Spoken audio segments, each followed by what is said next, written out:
നിയമസഭാ തെരഞ്ഞെടുപ്പിൽ ആരാണ് ബി.ജെ.പിയുടെ മുഖ്യമന്ത്രി സ്ഥാനാർത്ഥി എന്ന ചോദ്യത്തിനുള്ള മറുപടി അധികം താമസിക്കാതെ തന്നെ രാഷ്ട്രീയ കേരളത്തിന് ബോധ്യപ്പെടും. അതെന്തായാലും നേമത്ത് മത്സരിക്കുവാൻ തയ്യാറെടുക്കുന്ന രാജീവ് ചന്ദ്രശേഖർ ആവാൻ സാധ്യതയില്ല. AICC പ്രവർത്തക സമിതി അംഗവും തിരുവനന്തപുരം MP-യുമായ ശശി തരൂരിനെയാണ് ബി.ജെ.പി നോട്ടമിടുന്നത്. തരൂരാകട്ടെ കോൺഗ്രസ് എങ്ങനെയെങ്കിലും പുറത്താക്കിയാൽ മതിയെന്ന നിലപാടിലുമാണ് ഓരോ ദിവസവും തള്ളി നീക്കുന്നത്.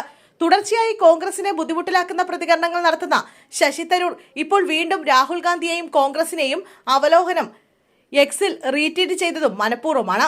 തരൂരും രാഹുലും തമ്മിലുള്ള വ്യത്യാസം കോൺഗ്രസിനുള്ളിലെ രണ്ട് പ്രത്യയശാസ്ത്ര പ്രവണതയാണെന്നും ഇതിനെ ഒരുമിപ്പിച്ചു കൊണ്ടുപോകാൻ സാധിക്കാത്തതാണ് പ്രശ്നമെന്നുമാണ് ഈ അവലോകനത്തിൽ പറയുന്നത്.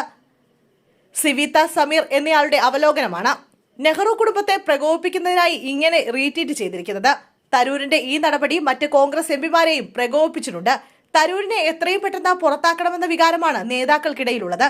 എന്നാൽ കേരളത്തിലെ നിയമസഭാ തെരഞ്ഞെടുപ്പിന് മുമ്പ് പുറത്താക്കിയാൽ അതും ബി.ജെ.പി മുതലെടുക്കും എന്നതിനാൽ നിയമസഭാ തെരഞ്ഞെടുപ്പ് കഴിഞ്ഞിട്ട് മതി അച്ചടക്ക നടപടി എന്നതാണ് KC വേണുഗോപാൽ ഉൾപ്പെടെയുള്ളവർ രാഹുൽ ഗാന്ധി അറിയിച്ചിരിക്കുന്നത്. തരൂർ ബി.ജെ.പി പാളയത്തിലേക്ക് തന്നെയാണ് പോകുന്നതെന്ന നിഗമനത്തിൽ തന്നെയാണ് കോൺഗ്രസ് നേതൃത്വമുള്ളത്. എന്തിനേയും എതിർക്കുന്ന പാർട്ടി മാത്രമായി കോൺഗ്രസ് ഇപ്പോൾ മാറിക്കഴിഞ്ഞു. ഭയമില്ലാത്ത പാർട്ടിയായി കോൺഗ്രസ് മാറുമ്പോൾ തരൂരിനെ പോലെയുള്ളവരെ ഒതുക്കുകയാണെന്നും ട്വീറ്റിൽ ചൂണ്ടിക്കാട്ടുന്നുണ്ട്. ഈ വിലയിരുത്തൽ ശരിവെച്ചുകൊണ്ടാണ് തരൂർ റീട്വീറ്റ് ചെയ്തിരിക്കുന്നതെന്നതാണ് നേതാക്കളെ പ്രകോപിപ്പിച്ചിരിക്കുന്നത്. മോദി സ്തുതി നിരന്തരം നടത്തുന്ന ശശി തരൂരിനെ റഷ്യൻ പ്രസിഡന്റിന് പ്രധാനമന്ത്രി നരേന്ദ്രമോദി നൽകിയ വിരുന്നിലും കേന്ദ്ര സർക്കാർ പങ്കെടുപ്പിച്ചിരുന്നു. പ്രതിപക്ഷ നേതാവായ രാഹുൽ ഗാന്ധിയെ പോലും ക്ഷണിക്കാതെ തരൂരിനെ മാത്രം ക്ഷണിച്ച നടപടിയും ഏറെ വിവാദങ്ങൾക്ക് കാരണമായിരുന്നു.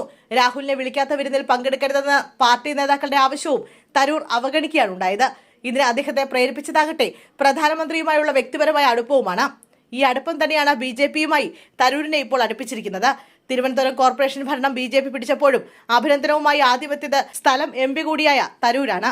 MP സ്ഥാനം രാജിവെച്ചാലും ബി.ജെ.പി പിന്തുണയോടെ മത്സരിച്ചാൽ ജയിക്കാൻ കഴിയുമെന്ന വലിയ ആത്മവിശ്വാസം തരൂരിനുണ്ട്.